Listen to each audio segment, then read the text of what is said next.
ఇప్పటికైనా గ్రహిస్తావా? నిన్ను ఎవ్వరూ గమనించడం లేదు నాన్నా. ఇన్ని రోజులు వాళ్ళు ఏమనుకుంటారో వీళ్ళు ఏమనుకుంటారు అని ఆలోచిస్తూ గడిపావు. మాట్లాడటానికి భయపడ్డావు, ముందుకు రావడానికి భయపడ్డావు. నువ్వు వేసే ప్రతి అడుగుకి వాళ్ళు ఏమంటారో అని అనుకుంటున్నావు, ఆగిపోతున్నావు.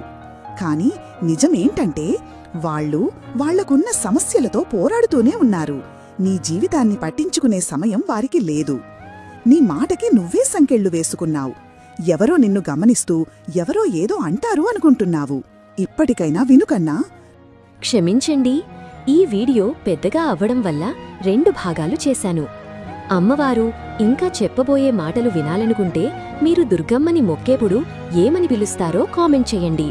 ఎంతమంది చెప్తారో చూద్దాం.